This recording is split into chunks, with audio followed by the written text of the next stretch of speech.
Hello my dear subscribers. I'm pleased to welcome you to my YouTube channel dedicated to author stories. Enjoy listening. I'm going to the garage, Carl said and looked at his wife. She was knitting. Are you sure? I'm sick of your garage. Samantha looked at him. What have you got against it? When I didn't have a garage, you kept telling me I wasn't doing anything, the man resented.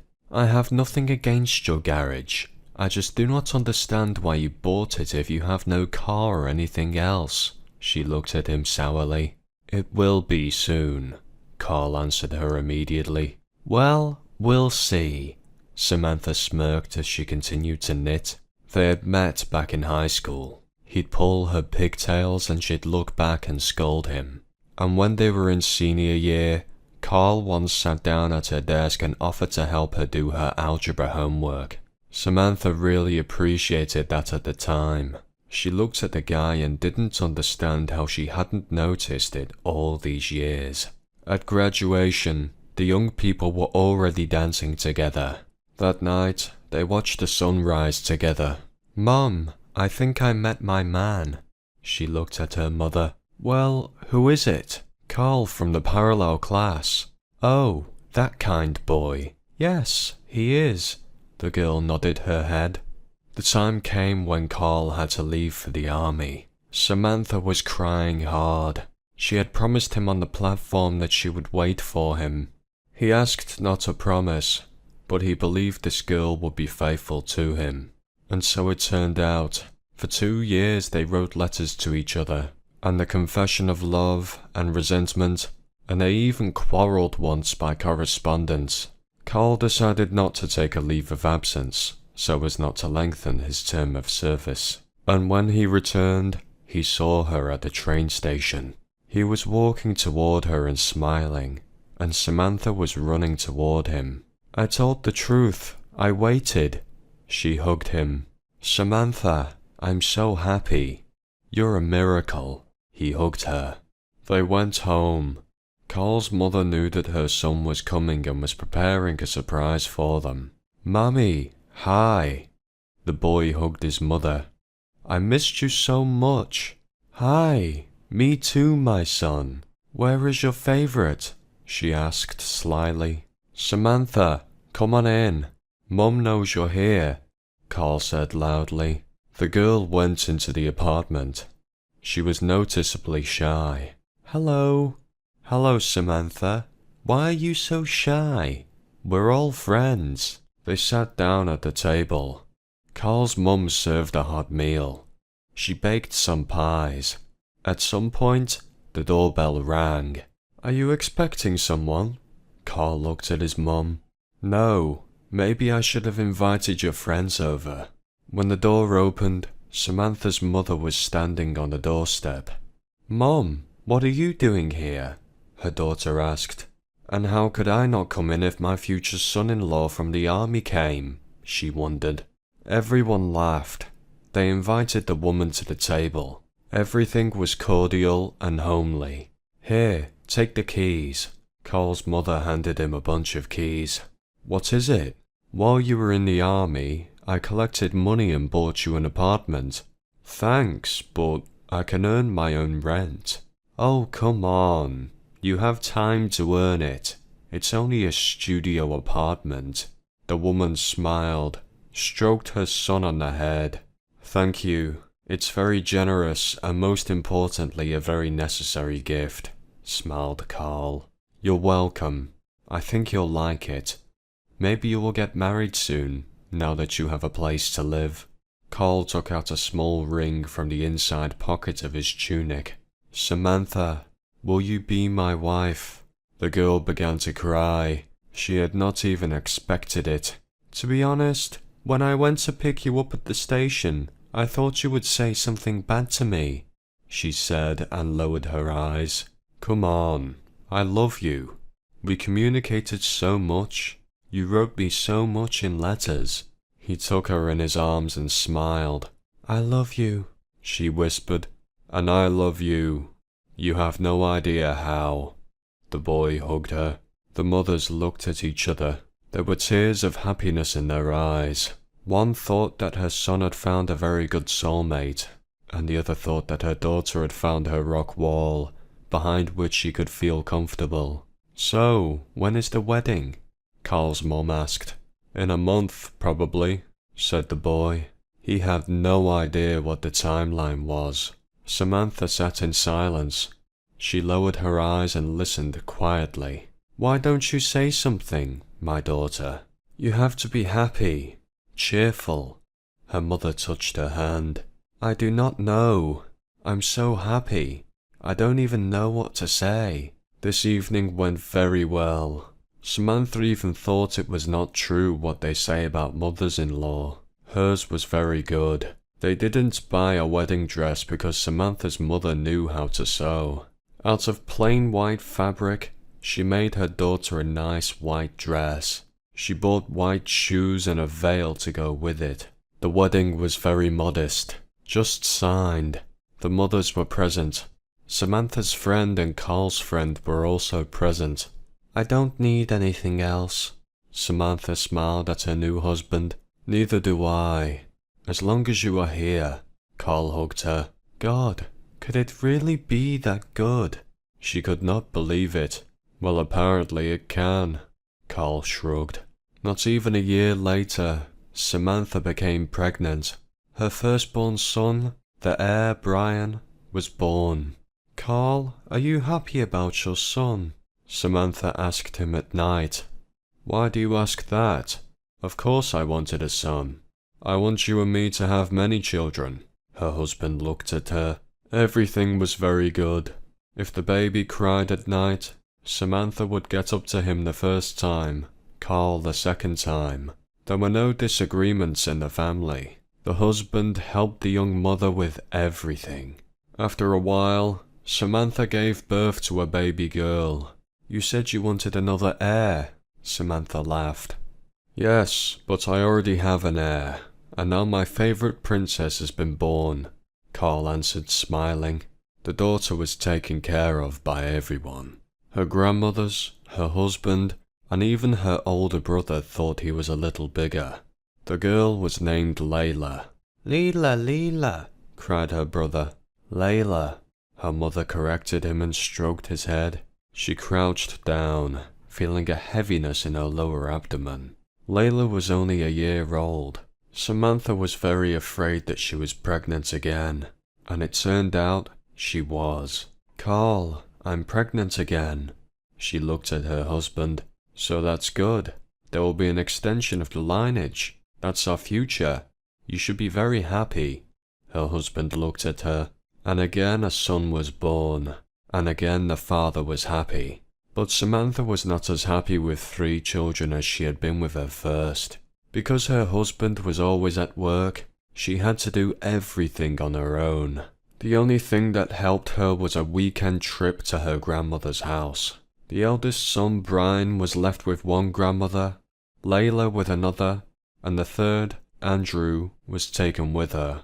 "My dear, are you tired?" The husband looked at her in the evening. "No, I'm fine," Samantha answered, though it wasn't true. "Why don't we go to the restaurant and leave the boys with their grandmothers? Let them spend the night there, and we'll get some rest," Carl suggested. "No way can we go to restaurants now. A house full of kids." Time went on. The parents weren't getting any younger either. The time came when Brian had to go to first grade. Layla was also drawn to follow her brother. Soon she would be too, and the younger Andrew wasn't far behind them. "You know, I'm so tired," Samantha would sometimes sit down on the couch and say to her husband. "And you think I'm not tired? You stay home all your life on maternity leave, and I work like hell. I don't have enough money, but what else can I do?" He looked at her. "And what should we do?" She nodded her head. "I do not know," just turned away Carl. The love they had in the beginning seemed to be gone, but they still continued to hold on to each other. "A neighbor suggested buying a garage," Carl said one evening. "What do you need it for?" Samantha did not understand.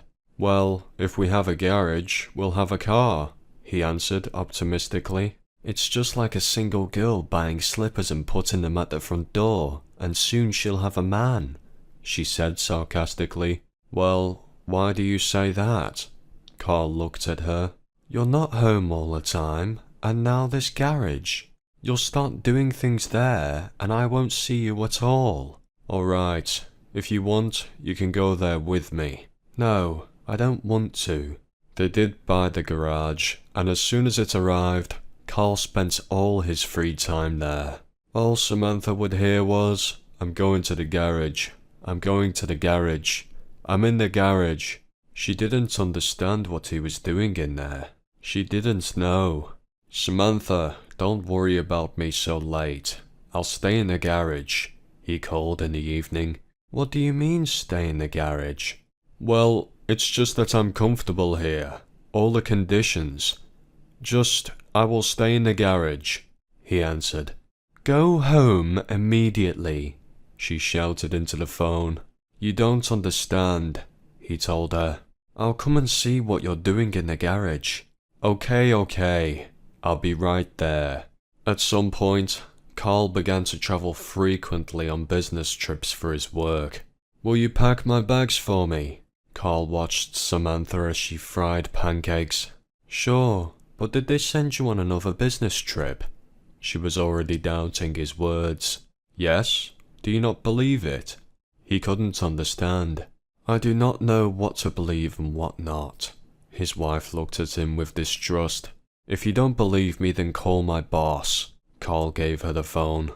I'm not calling anywhere. Samantha put the phone away with her hand and gathered his things quietly. Once again, when Carl left, she called her friend.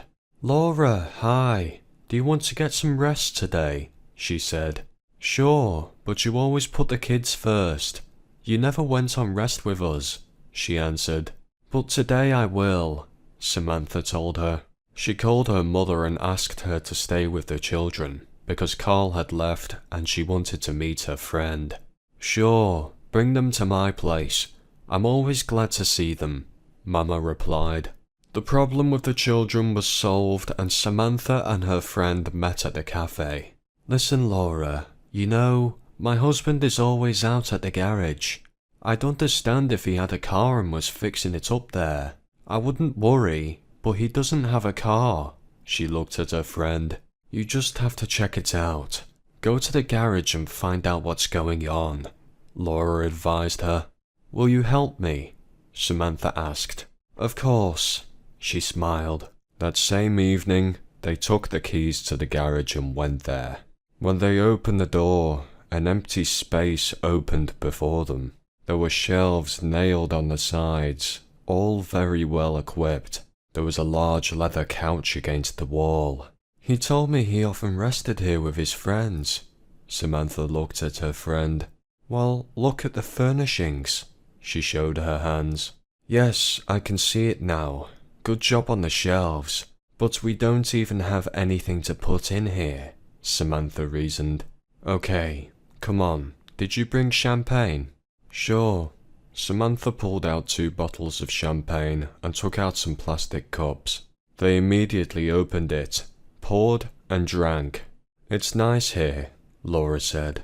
They've got a grill here and you can grill some meat.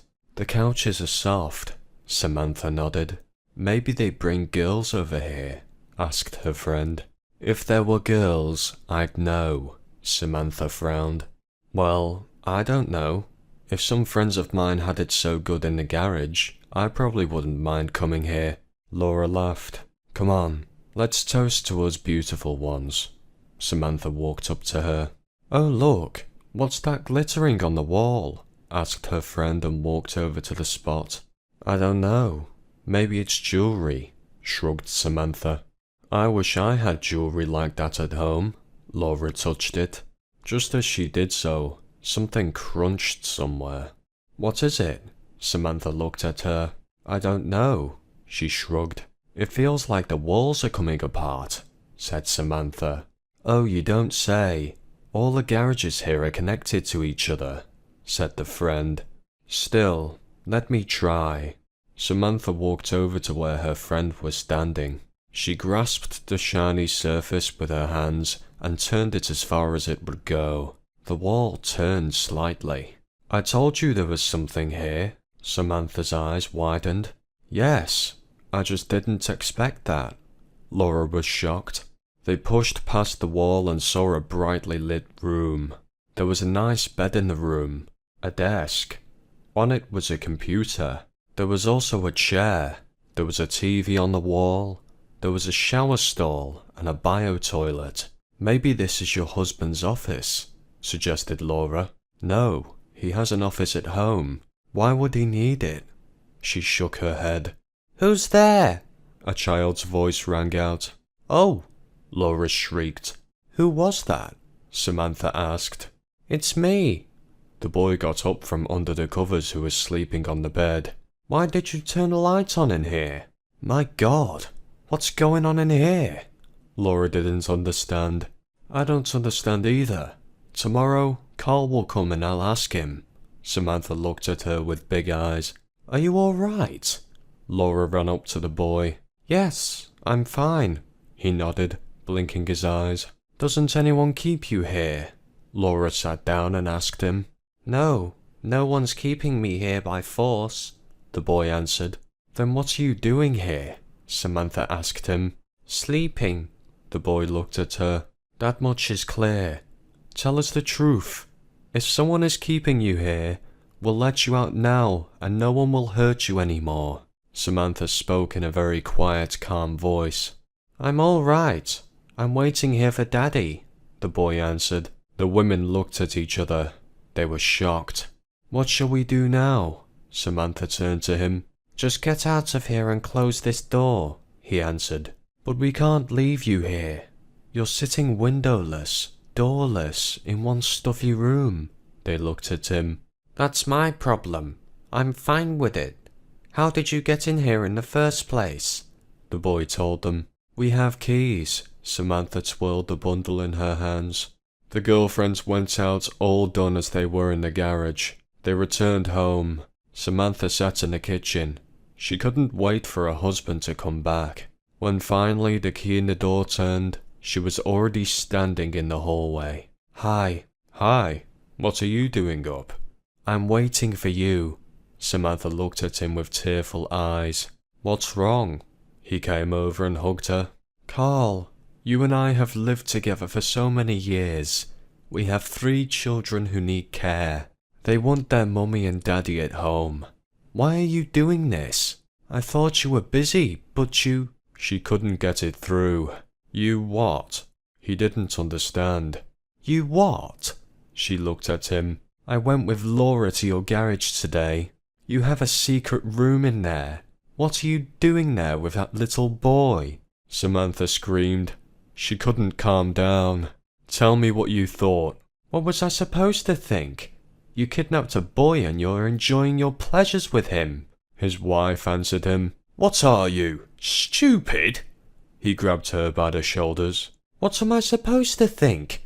You have a secret room in your garage? A little kid sitting there? He's got everything. He hasn't told us anything. He doesn't want anything, so I can only come to one conclusion. His wife screamed in tears too. Let's sit down and I'll explain everything. Carl took her by the shoulders and put her on the bed. Listen to me, but don't swear. Her husband put his arm around her shoulders. Well, tell me already. Understand me, if you can. A tear ran down his cheek. When you were pregnant the first time, my friends and I went to a cafe, and at one point some girls came up to us. We got to know them, had drinks together. It was fun. Somehow, one of them happened to be on my lap at the end of the night. We were just talking, but it didn't look like anything was going to happen. But when everyone started to go home, I drove her up to the driveway and she offered to come in. I didn't say no, and I went. Carl looked down at the floor. Are you telling me that while I was suffering giving birth to your son you were cheating on me? Do not shout. You'll wake the children. Her husband reassured her. How could I not scream? I thought we had love and there would be no betrayals between us. I don't understand how this could have happened. We went over to her house and she printed out some wine. We had a glass each. I woke up the next morning in her bed. He looked into his wife's eyes. So did you go on seeing each other? Samantha was standing in front of him with her hands at her sides. No, I never saw her again, but I found out years later that I got her pregnant. I don't know what had happened to her, but she'd given up on her baby in the maternity ward. I rushed out to find him. There was a lot to do, and by some happy coincidence I found out that David was in an orphanage. I went there right away. Carl stopped talking. And what did they tell you there? Samantha couldn't wait. They said they wouldn't give the baby away. If I want to adopt him, my wife and I have to go and get all the papers and officially adopt the boy, he said and looked at his wife, scared. Every day I went to that orphanage, watched the kids play on the playground. We had already gotten to know the boy. Whenever he saw me, he would run to me and we would talk through the bars. Well, tell me more. What are you waiting for? Samantha couldn't wait for his answer. Yes, I'm sorry to you. Then I bought the garage. No one suggested it to me, just a plan matured in my head. I quickly found an ad that someone was selling a garage near our house. I spent a long time there, setting up a room for him, and then one day I went to the orphanage, and when they were walking in the playground, I called David over to me.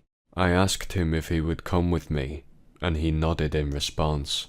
We held hands and walked out of there. I took the boy to the garage. So you're saying you stole this kid from the orphanage? They're looking for him right now. The woman grabbed her head. Yes, I know they're looking for him, but they'll never find him. What are you talking about? She did not understand. Do you think he's going to live in that garage all his life? Why not? Every weekend I go to see him. We go for walks in the park, go on rides. I'll introduce Brian to him later. Carl looked up at her. How can it be? When did you have time to do all this? Do not shout. I'm sorry. There are no other people's children. He's mine, and you have to take it. Carl sighed. Samantha left for the kitchen. She couldn't comprehend what her husband had just told her. She dialed her friend's number, determined to consult with her. The women agreed to meet at a coffee shop that was near their house. Samantha looked at her friend. Can you imagine what my quiet husband, who had never hurt a fly in his life, has done? He kidnapped a boy from an orphanage. Samantha cried again. Calm down, honey. It's okay. You need to think over it and decide whether or not to accept this boy. And if you do, you should just let him out. The orphanage will think it was an escape. You and Carl will get all the paperwork together and they'll officially release him to you. You have a family with 3 children and a 4th will be given to you. Lana looked at her. What are you talking about? This baby is from another woman that Carl cheated on me with while I was pregnant, Samantha declared. I don't see any other way. Laura shook her head. There was nothing to do. Samantha returned home. She couldn't look at her husband. She imagined him hugging another woman, and it disgusted her. That night they slept apart. When her husband came in and kissed her and made her coffee, she turned back against the wall. Honey, I've realized what I've done, but David is my son. I care about him. Why should a boy be brought up in an orphanage if he has a father? He didn't understand. I understand, but I cannot accept it, Samantha said and turned away, tears welling up in her eyes. Have you forgiven me? Carl sat down on the bed. I forgave you a long time ago because I love you. The woman stroked his head. What are we going to do? He took her by the hand. I consulted with a friend yesterday. It would be better for him to go back to the orphanage and say he ran away from there himself.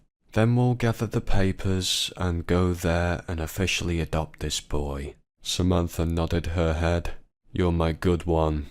They did everything just as Samantha said. David went back to the orphanage. Everyone there just wondered how such a little boy could run so long in the middle of nowhere. Did anything happen to you?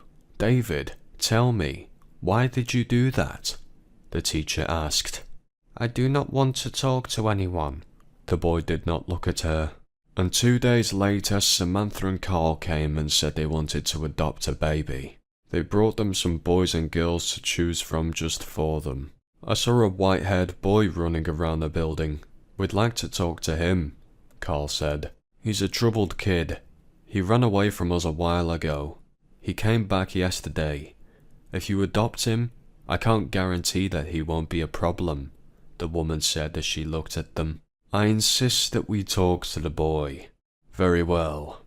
Please call David, she said to the woman at the door. All right, she nodded and went away. A few minutes later she returned with David on her arm.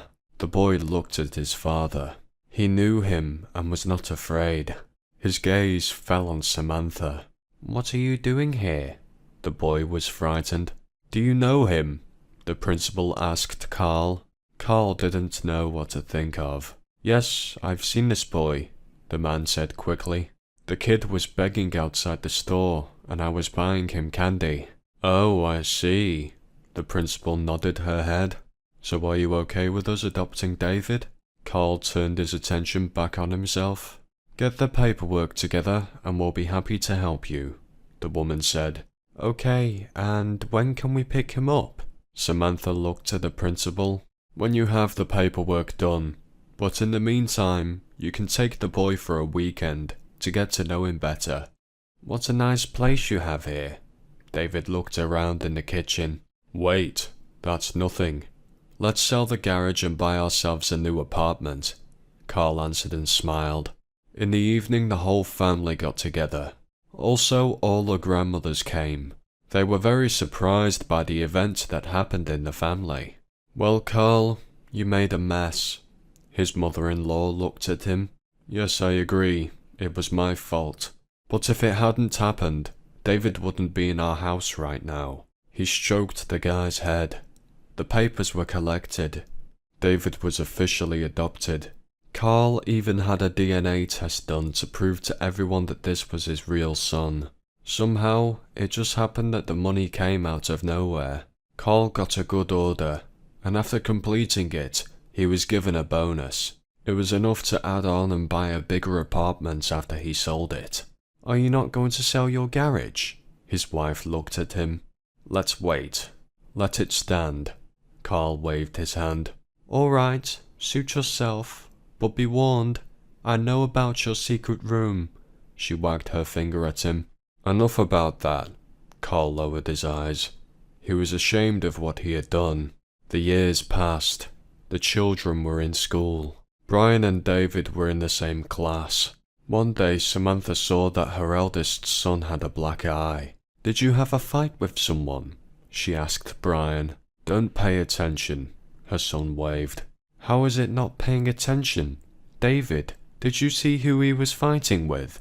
The woman turned to her other son. I didn't see anything, he muttered. 2 weeks passed after this conversation. In the evening, Samantha cooked for them in the kitchen. The younger children were doing their homework. Her husband was still out. Brian and David hadn't come in yet either. I'm here, I heard from the hallway. Carl, have you seen Brian and David in the yard?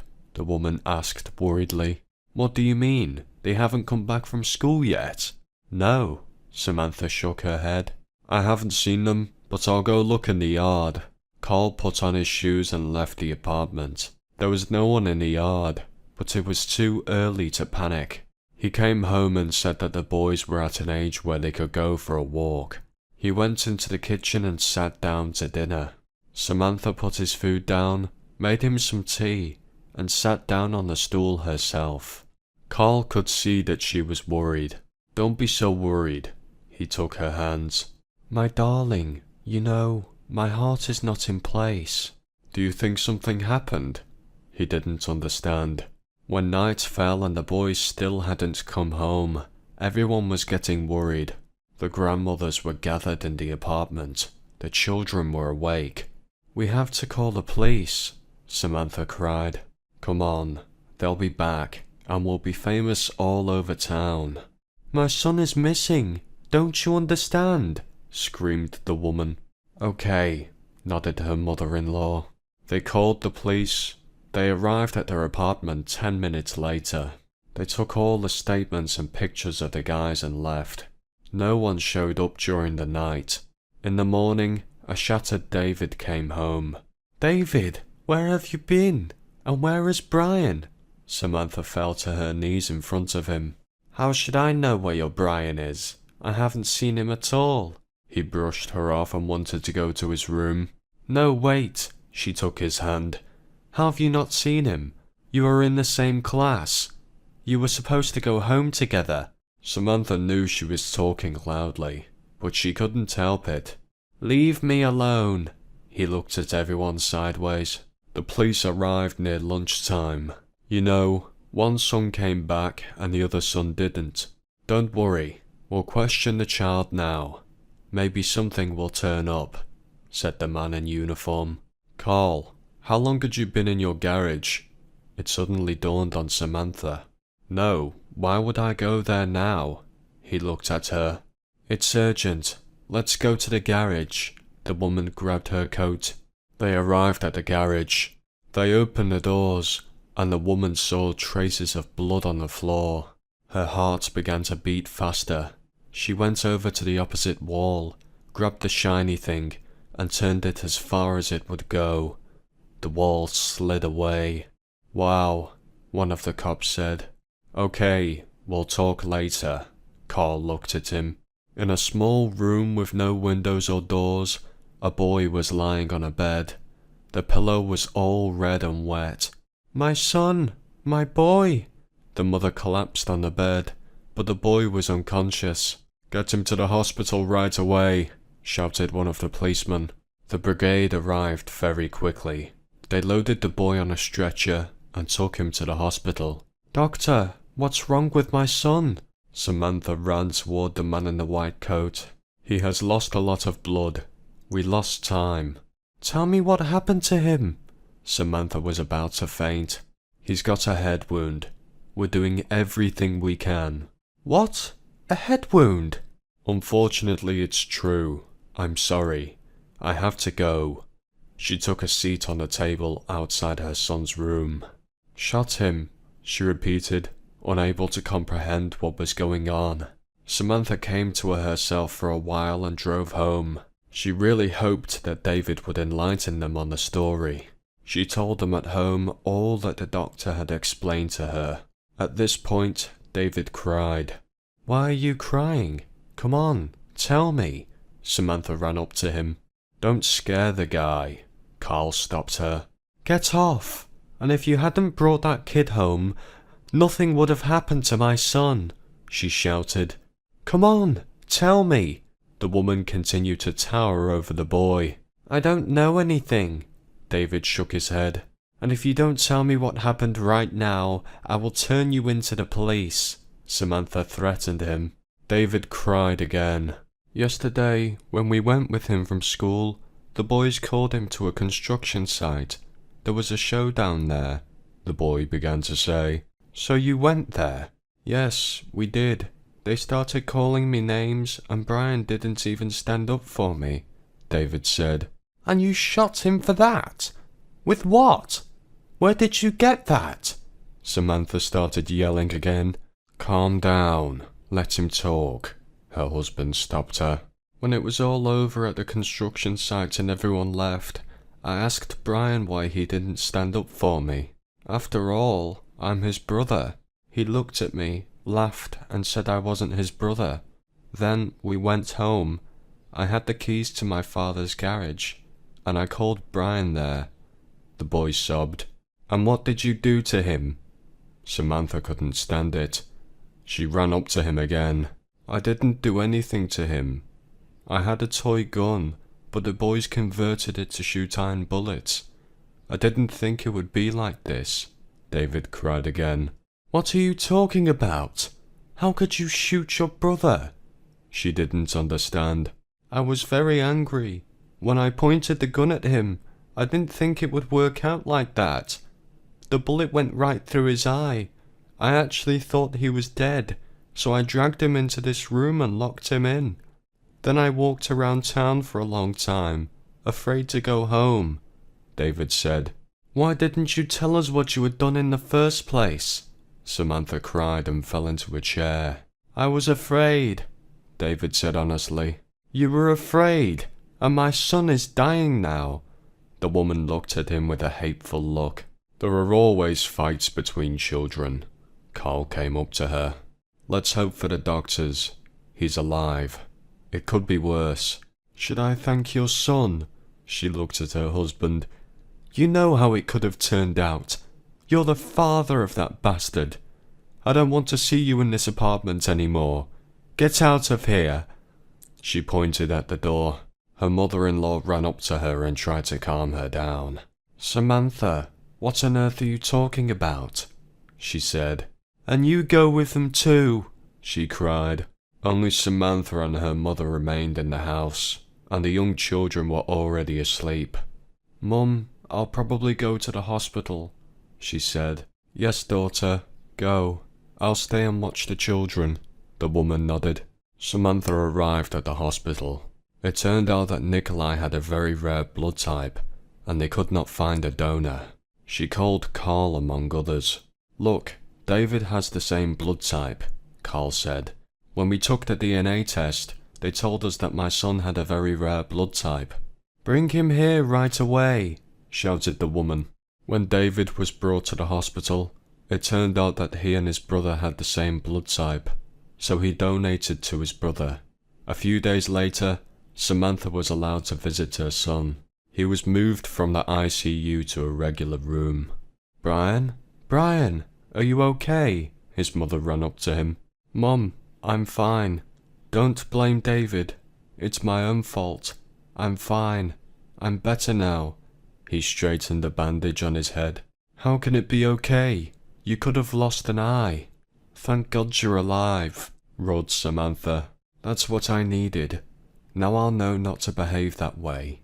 Her son looked at her. Samantha sat by the bed, crying. She did not know what to do next. "Mum," she heard her daughter's voice. "Layla, how are you here?" She did not understand. "Grandma brought us here." The faces of relatives were already peering into the room. "All right, come in. I think Brian will be happy to see you all." Samantha nodded. When everyone was in the room, the door opened again and her mother-in-law came in. "Can I come in?" she asked and looked at her daughter-in-law. "Of course, come in," she smiled. At the very end, they were joined by Carl and David. At first, Samantha frowned, but when she realized that there was nothing that could be done, she changed from anger to mercy. "Hello." The doctor entered the room. He did not take his eyes off of some papers. "Hello," greeted them all together. The doctor even jumped a little. "Oh my God, what a big family you have." He patted the boy on the shoulder. "What do you say?" Samantha looked at the doctor. "It's all right. The eye is intact. The metal ball missed. Didn't hurt the apple itself," the doctor concluded. "That's good." Samantha buried herself in her son's arms and kissed him. "I think you will be able to take him home in a week," the doctor smiled. "That's very good news," Samantha exhaled. "Now go. Brian needs rest," the doctor said quietly. Samantha gave her son one more kiss, and they all left the room. "Come on, I need to talk to you," she called David after her in the hospital corridor. He turned on his father, unsure of what to do. "Go," the man nodded. Samantha and David stepped back. She sat him down on the table. She knelt down to be at the same level with him. "I'm sorry I snapped, but you have to understand, I was very afraid for Brian's life. Look, you have parents now. You're not alone in this life anymore. From now on, no matter what happens to you, you can always come to us. You don't have to hide anything. We are your closest people. We will always understand and support you," she told him, and he just nodded. "David, look at me," she shook him. "Okay." He looked up, his eyes full of tears. "Mom, I'm sorry. I love you." These warm words the woman heard from the boy for the first time. She put her arms around him, and they cried together. "We are family. No matter what happens, we must always be together, she told David. Let's go to the others.